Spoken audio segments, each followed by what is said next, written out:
নমস্কার বন্ধুরা, আজ আমরা জানব মীন রাশি ও মীন লগ্নের জাতক বা জাতিকাদের এপ্রিল মাসের 14 তারিখ থেকে এপ্রিল মাসের 20 তারিখ পর্যন্ত আপনাদের দিনগুলি কেমন যাবে। সব থেকে গুরুত্বপূর্ণ হলো এই সময় আপনার ফার্স্ট হাউসে কিংবা লগ্নে শনি, মঙ্গল ও বুধ একসঙ্গে বসে কিন্তু এক তীগ্রহী যোগ সৃষ্টি করছে। এই তীগ্রহী যোগের ফলে লগ্নে শনি আপনাকে কিন্তু অত্যন্ত ধীর স্থির, শৃঙ্খলাপরায়ণ এবং বাস্তববাদী করে তুলবে, যার ফলে আপনি বয়সের তুলনায় অনেক বেশি কিন্তু পরিপক্ক হয়ে যেতে পারবেন।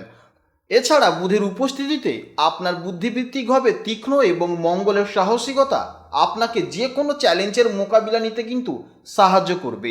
এই তীগ্রহীর মিলনের ফলে আপনাকে একজন গম্ভীর কিন্তু অত্যন্ত প্রতিভাবান ব্যক্তিত্ব হিসেবে সমাজে প্রতিষ্ঠিত করবে। এছাড়া আপনার দ্বিতীয়ভাবে রবি ও শুক্রের অবস্থানে আপনার আর্থিক সচ্ছলতা এবং পারিবারিক আভিজাত্য কিন্তু নির্দেশ করে। আপনার কথা বলার মধ্যে যেমন এক ধরনের তেজ থাকবে, ঠিক তেমনি এক ধরনের মাধুর্যতা যা মানুষকে সহজেই কিন্তু আকর্ষণ করবে। চতুর্থ ঘরে বৃহস্পতির অবস্থান এটি পরম সৌভাগ্যের লক্ষণ। এটি আপনাকে পারিবারিক সুখ, উন্নত গৃহজীবন এবং উচ্চমানের জ্ঞান অর্জনের কিন্তু সহায়তা করবে। আপনার মন হবে উদার এবং আপনি অন্যের উপকারে সর্বদা সচেষ্ট থাকবেন। অন্যদিকে ষষ্ঠ ঘরে কেতু অবস্থান করছে, এর ফলে যে যোগ সৃষ্টি হচ্ছে তাকে শত্রুহন্তা যোগ বলা হয়। অর্থাৎ এই সময় আপনার যারা শত্রু আছে তারা কিন্তু আপনার সামনে দাঁড়াতে পারবে না, কিংবা আপনাকে যারা কম্পিটিটিভ পরীক্ষায় এক্সামে হারাবে ভাবছে তারাও কিন্তু হারাতে পারবে না। আপনি এই মুহূর্তে সরকারি চাকরি কিংবা যে কোনো কম্পিটিটিভ এক্সামে কিন্তু ভালো ফল করতে পারবেন। এছাড়া এই মুহূর্তে আপনার 12 হাউসে রাহু অবস্থান করছে, যার ফলে আপনাকে অত্যন্ত কল্পনাপ্রবণ এবং অন্তর্মুখী করে তুলবে। এটি অনেক সময় আপনার জাগতিক বিষয়ের চেয়ে রহস্যময় বা আধ্যাত্মিক জগতের প্রতি কিন্তু বেশি আকৃষ্ট করবে। এছাড়া আপনি আপনার জন্মস্থান থেকে দূরবর্তী কোনো জায়গাতে কিংবা বিদেশ সংক্রান্ত কোনো কাজে কিন্তু আপনি কিন্তু সাফল্য পেতে পারেন। তাই অবশ্যই এই গ্রহবিন্যাস আপনাকে এমন একজন মানুষ হিসেবে গড়ে তুলবে যিনি কঠোর পরিশ্রম এবং সঠিক পরিকল্পনার মাধ্যমে জীবনের স্থায়িত্ব এবং সম্মান উভয়ই কিন্তু লাভ করবেন। এরপর জানবো যে মীন রাশির জাতক ও জাতিকারা অ্যাকচুয়ালি কেমন ধরনের মানুষ হয়। এরা কিন্তু অত্যন্ত সংবেদনশীল ও দয়ালু টাইপের মানুষ হয়। অর্থাৎ অন্যের কষ্টে কিন্তু এরা অনেকটা আবেগপ্রবণ হয়ে পড়ে এবং অন্যকে কিন্তু সাহায্যের হাত বাড়িয়ে দেয়। এছাড়া এরা শিল্পকলা, সঙ্গীত, লেখালেখি অর্থাৎ যে কোনো সৃজনশীল কাজের প্রতি কিন্তু এরা আকৃষ্ট হয়। এদের সিক্স সেন্স কিংবা ইনটিউশন পাওয়ার কিন্তু অত্যন্ত প্রখর হয়। এরা যে কোনো ব্যক্তির আগে থেকে আঁচ করতে পারে যে এর সাথে কি ঘটনা ঘটতে চলেছে। অতিরিক্ত আবেগ এবং দ্বিধাবোধের কারণে কিন্তু অনেক সময় সঠিক সময়ে সঠিক সিদ্ধান্ত নিতে কিন্তু এরা সমস্যায় পড়ে যায়। তাছাড়া সম্পর্কের ক্ষেত্রে এরা অত্যন্ত সৎ এবং সঙ্গীকে মানসিকভাবে কিন্তু গভীরভাবে সমর্থন করে। এরপরে জানবো যে মীন রাশির জাতক ও জাতিকাদের কর্মজীবনের সম্পর্কে। আপনার কর্মজীবন সাফল্যের প্রধান ভিত্তি হলো আপনার প্রথম হাউসে কিংবা লগ্নে শনি, বুধ ও মঙ্গলের মতো এই তিনটি প্ল্যানেট কিন্তু একসঙ্গে বসে তীগ্রহী যোগ সৃষ্টি করছে। এই তীগ্রহী যোগ কিন্তু আপনাকে একজন অত্যন্ত পরিশ্রমী, শৃঙ্খলাবদ্ধ এবং তীক্ষ্ণ বুদ্ধিসম্পন্ন মানুষ হিসেবে গড়ে তুলবে।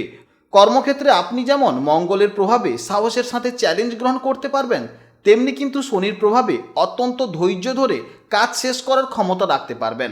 তাছাড়া বুধের উপস্থিত বুদ্ধি আপনাকে কিন্তু চমৎকার বাচনভঙ্গি এবং বাণিজ্যিক কূটনৈতিকে কিন্তু দক্ষ করে তুলবে। পেশাগতভাবে আপনি কারিগরি বা ইঞ্জিনিয়ারিং, কনস্ট্রাকশন ব্যবসা, লোহা বা খনিজ দ্রব্যের ব্যবসা এবং যে কোনো ধরনের প্রশাসনিক দায়িত্বে কিন্তু অত্যন্ত সফল হবেন। এছাড়া দ্বাদশতম ঘরে রাহুর অবস্থানের কারণে আপনার জন্য বিদেশের সাথে যুক্ত ব্যবসা কিংবা এক্সপোর্ট কিংবা ইম্পোর্ট বা অনলাইন ভিত্তিক আন্তর্জাতিক কাজগুলো কিন্তু আয়ের এক বড় উৎস হয়ে দাঁড়াবে। আর্থিক জীবনের ক্ষেত্রে আপনার দ্বিতীয়ভাবে রবি ও শুক্রের রাজকীয় অবস্থান নির্দেশ করছে যে আপনার উপার্জনের উৎস হবে অত্যন্ত সম্মানজনক। সরকারি উচ্চপদস্থ চাকরি, ম্যানেজমেন্ট কিংবা সৃজনশীল কোনো পেশা থেকে আপনার নিয়মিত ধনপ্রাপ্তি ঘটবে। চতুর্থ ঘরে বৃহস্পতির শুভ দৃষ্টির ফলে আপনি জমি, বাড়ি এবং গাড়ি ক্রয় বিক্রয়ের মাধ্যমে কিন্তু প্রচুর লাভবান হতে পারেন। তবে দ্বাদশতম ঘরে রাহুর প্রভাবে আপনার ব্যয়ের প্রবণতা কিছুটা বেশি থাকতে পারে। বিশেষ করে হঠাৎ আসা খরচ কিংবা বিলাসিতায় অর্থ ব্যয়ের কিন্তু যোগ দেখা যাচ্ছে। সামগ্রিকভাবে আপনার আর্থিক ভিত্তি যথেষ্ট মজবুত থাকবে এবং পৈতৃক সম্পত্তি বা পারিবারিক দিক থেকেও আপনি কিন্তু বিশেষ সহযোগিতা লাভ করবেন। আপনার কর্মজীবনের শুরুর দিকে কিছুটা ধীরগতি চললেও সময়ের সাথে সাথে আপনি কিন্তু সমাজে একজন প্রভাবশালী ও সচ্ছল ব্যক্তি হিসেবে নিজেকে প্রতিষ্ঠিত করতে কিন্তু সক্ষম হবেন। এরপরে জানবো প্রেম ও দাম্পত্য জীবনের সম্পর্কে। আপনার প্রেম ও সম্পর্কের ক্ষেত্রে লগ্নে থাকা শনি, বুধ ও মঙ্গলের প্রভাব কিন্তু অপরিসীম। লগ্নে শনি থাকার কারণে আপনি প্রেমের ক্ষেত্রে অত্যন্ত দায়িত্বশীল এবং সিরিয়াস থাকবেন। আপনি হুটহাট প্রেমে পড়ার চেয়ে দীর্ঘস্থায়ী এবং অর্থবহ সম্পর্ককে বেশি বিশ্বাস করবেন। তবে মঙ্গলের উপস্থিতির কারণে কিন্তু আপনার ব্যক্তিত্বে কিছুটা জেদ বা আধিপত্য বিস্তারের প্রবণতা থাকতে পারে, যা মাঝে মাঝে প্রিয়জনদের সাথে কিন্তু ছোটোখাটো তর্কের সৃষ্টি করতে পারে। বুধ এখানে আপনাকে সঙ্গীর সাথে বুদ্ধিবৃত্তিক আলোচনার সুযোগ দেবে, যার ফলে সম্পর্কের ভিত্তি হয় যুক্তি ও পারস্পরিক বোঝাপড়ার মাধ্যমে। দাম্পত্য জীবনের ক্ষেত্রে আপনার সপ্তম ঘরে অধিপতি বুধের লগ্ন থাকায় জীবনসঙ্গী সাধারণত শিক্ষিত, বুদ্ধিমান এবং ঘরোয়া কাজে কিন্তু দক্ষ হয়ে উঠবেন। তবে ষষ্ঠ ঘরে কেতুর অবস্থানের কারণে দাম্পত্য জীবনে কিন্তু মাঝে মধ্যে এক ধরনের মানসিক দূরত্ব কিংবা উদাসীনতা তৈরি হতে পারে। আপনি অনেক সময় মনে করতে পারেন যে আপনার সঙ্গী আপনাকে পুরোপুরি বুঝতে পারছে না, যার থেকে কিছুটা উদাসীনতা আসতে পারে। এছাড়া আপনার দ্বিতীয় ঘরে রবি ও শুক্রের অবস্থানের কারণে আপনার পারিবারিক জীবনে কিন্তু সুখ এবং আভিজাত্য বজায় থাকবে। সঙ্গীর সাথে আপনার আকর্ষণ যেমন থাকবে, তেমনি মাঝে মাঝে আর্থিক বা পারিবারিক কারণে মতভেদও হতে পারে। সামগ্রিকভাবে আপনার দাম্পত্য জীবন স্থিতিশীল হবে যদি আপনি আপনার মেজাজ এবং অতিরিক্ত প্রত্যাশাকে নিয়ন্ত্রণে রাখতে পারেন। আধ্যাত্মিক সংযোগ এবং খোলামেলা আলোচনা আপনার সম্পর্কের মাধুর্য বজায় রাখতে কিন্তু খুব সুন্দর কাজ করবে। এবার জানবো শিক্ষা জীবনের সম্পর্কে। আপনার শিক্ষা জীবনের চতুর্থ ঘরে বৃহস্পতির অবস্থান একটি অত্যন্ত শুভ সংকেত। চতুর্থস্থ বৃহস্পতি জাতককে গভীর জ্ঞান পিপাসু এবং মেধাবী করে তোলে। আপনি যে কোনো বিষয়ে খুব সহজে আয়ত্ত করতে পারবেন এবং শিক্ষার প্রতি আপনার এক ধরনের সহজাত শ্রদ্ধা থাকে। বিশেষ করে প্রথাগত ডিগ্রি অর্জন, উচ্চশিক্ষা এবং আধ্যাত্মিক কিংবা দার্শনিক বিদ্যায় কিন্তু আপনি অন্যদের চেয়ে অনেক এগিয়ে থাকবেন। লগ্নে বুধের উপস্থিতি আপনার স্মৃতিশক্তি এবং গাণিতিক বুদ্ধিকে তীক্ষ্ণ করবে, যা আপনাকে প্রতিযোগিতামূলক পড়াশোনায় বিশেষ সুবিধা দেবে। এছাড়া আপনার লগ্নে শনি ও মঙ্গলের প্রভাব আপনার শিক্ষার ধরনে একটি কারিগরি বা পরিশ্রমী ছোঁয়া এনে দেয়। এর ফলে আপনি কেবল পুঁথিগত বিদ্যায় সীমাবদ্ধ না থেকে ইঞ্জিনিয়ারিং, প্রযুক্তি, আইন কিংবা চিকিৎসা বিজ্ঞানের মতো কঠিন এবং শ্রমসাধ্য বিষয়ে সফল হতে পারেন।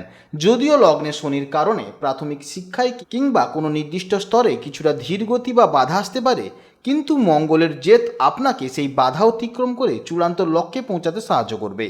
দ্বাদশতম ঘরে রাহুর অবস্থানের কারণে আপনার উচ্চশিক্ষার জন্য কিন্তু বিদেশ যাত্রা কিংবা জন্মস্থান থেকে দূরে গিয়ে কোনো বড় প্রতিষ্ঠানে পড়ার কিন্তু প্রবল যোগ রয়েছে। সামগ্রিকভাবে আপনার শিক্ষা জীবন হবে জ্ঞান ও কৌশলের এক সুন্দর সমন্বয়, যা আপনাকে ভবিষ্যতে একজন বিশেষজ্ঞ কিংবা উচ্চপদস্থ শিক্ষিত ব্যক্তি হিসেবে প্রতিষ্ঠিত করবে। এবার জানব স্বাস্থ্য জীবনের সম্পর্কে। আপনার স্বাস্থ্যের ওপর সবচেয়ে বেশি প্রভাব ফেলছে আপনার লগ্নে থাকা শনি এবং মঙ্গলের অবস্থান। শনির প্রভাবে হাড়ের সমস্যা, জয়েন্টে ব্যথা কিংবা বাতের ব্যথারও কিন্তু সমস্যা দেখা যাবে। তার সঙ্গে সঙ্গে আপনার দাঁতের ব্যথা কিংবা কানের ব্যথাও কিন্তু দেখা যেতে পারে।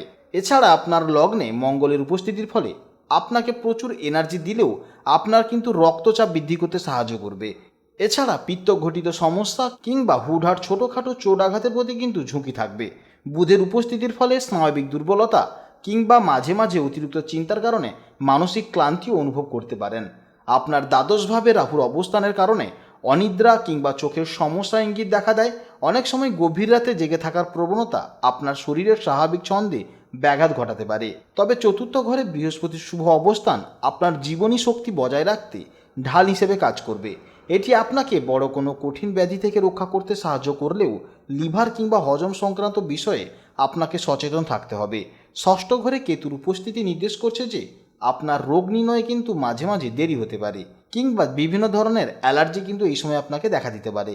সামগ্রিকভাবে সুশৃঙ্খল জীবনযাপন, সময় মতো আহার এবং নিয়মিত যোগব্যায়াম কিংবা প্রাণায়াম করলে আপনি এই গ্রহজনিত শারীরিক সমস্যাগুলো কাটিয়ে একটি দীর্ঘ ও সুস্থ জীবন অতিবাহিত করতে পারবেন।